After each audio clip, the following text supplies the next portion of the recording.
Sriram College of Commerce in the national capital. Mirror Now Executive Editor Faye D'Souza is in conversation with Young India as Mirror Now makes lawmakers accountable, students debate and make their voice heard on the Aadhaar debate.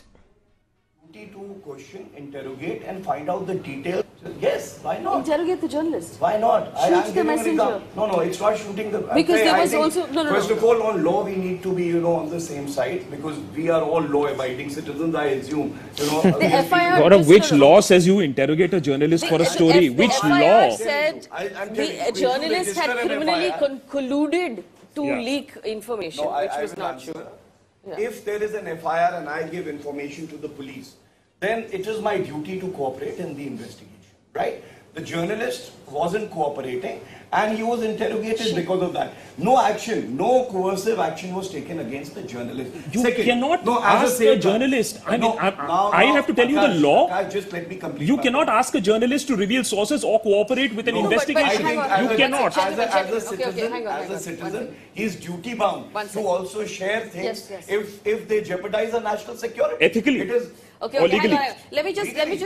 Okay. In this case, one second. Let me do one second. Just one more point. No, we are all getting a little upset. We need to calm down. In this particular case, the FIR said very clearly, the journalist in question was a journalist called Rachana Khadia. It said very clearly that the journalist had criminally colluded with the people selling data to sell data. The Tribune, the editor and the journalist put out a statement saying everything we know, including the sources, including the information, is in the article. Whatever we have already handed over. We've given whatever information we have to the cops because we also want to stop this because this is not good for the country. To then continue to interrogate is worrying. This is not the first case. There was another case where a channel called CNN-IBN had done a story about how it's possible to make an Aadhaar card, to make two Aadhaar cards in the name of the same person.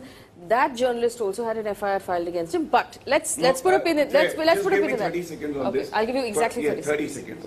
First of all, even if you say that there is an article and it has all the information that is required, like any other law, and journalists do not have any special status of privilege like lawyers wouldn't, doctors wouldn't.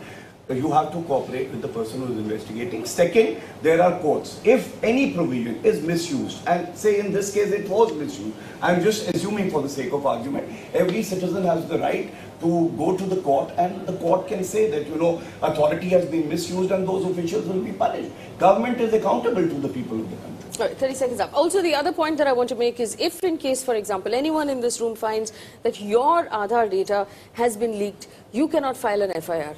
The only person who has the authority to file an FIR for leaked or compromised data is the UIDAI themselves. So it's like if your passport gets stolen or your PAN card gets stolen, you go file the FIR saying, Mera PAN card gum ho gaya, patwa chori ho gayi, whatever it is.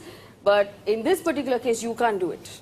Only the authority can do it, nobody else can. And that's slightly worrying. At least I find it slightly worrying. You, Stefan, had an answer. Faye, a question for Sanket, because you allowed him the floor. Saket, because you talked about API, so before you answer, I just want to know your thoughts on this. We are sitting at a time when Wired magazine, when The Guardian, Facebook has been rogered $30 billion down on the stock market because of revelations of Cambridge Analytica, an API that was harvesting data. Would you not think that this data that is even available, minus the biometric, can be harvested by people to make profiles, religion profile, age profile, and misused, even the limited data? What is the chances of APIs misusing Aadhaar data? Okay. A lot of stuff being spoken here. It was a laughing matter for Facebook also a year ago. Yeah, and it still is for me at least.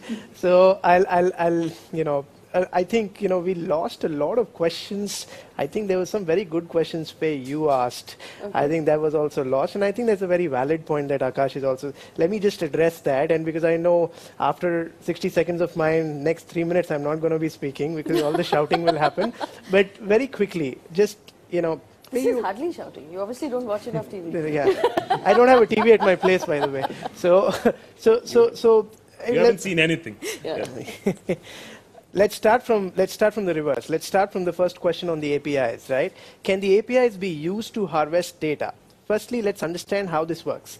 The APIs which were taken by Cambridge Analytics were their own APIs, where they were taking information from Facebook, Twitter, the deep web, and then harvesting the data, profiling people, and then coming out with analytics, which Mr. President Trump used, etc., and all of that was used. Yep. Now, here we are talking about an API whose only job is take fingerprint and Aadhaar number and revert yes or no. That's all the API does. There's no question of harvesting a data out here, because APIs by itself are based on parameters that you set out there. And the parameters that come in, and by the way, there's something called L0 encryption, that when you go to a Airtel or a HDFC bank, there is a small device when you're giving your fingerprint, Correct. right? L0 encryption in simple language means the moment you touch the device, it gets encrypted by the public key of the, of AES 256, which is used by Google and Facebook. The reason I'm drawing a comparison is it's equally as safe to believe in UIDAI, because the encryption used out there is exactly the same what Google and Facebook also uses. But then Airtel did get banned, right?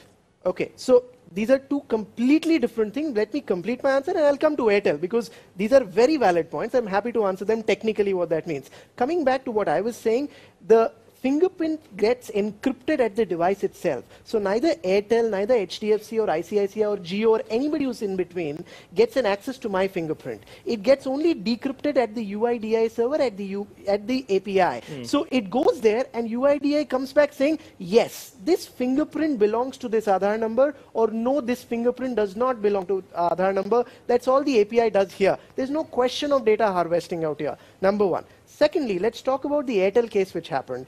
Airtel illegally used that, once you're using the same Aadhaar number to do the eKYC and get the information of the person to open a SIM card, by default it was opening a bank account for the same. The CEO has been sacked, 5 crore rupees worth of penalty has happened, and people break laws. I mean, Volkswagen broke an emission law and it paid $10 billion for that. So let's not take an example of somebody breaking the law and doing it. Just a last point, Faye, because, all of your concerns are really boiling down to the point which you very rightly mentioned in the beginning. And that was the question we started with. Saket, I get fraud calls saying, I have your Aadhaar number and you will get an OTP. Can you please tell me the OTP so that I'm from State Bank of India or Reserve Bank of India? Unfortunately, so many people do not know that this is a fraud call, and they get completely bulldozed with it. But think of what you're saying.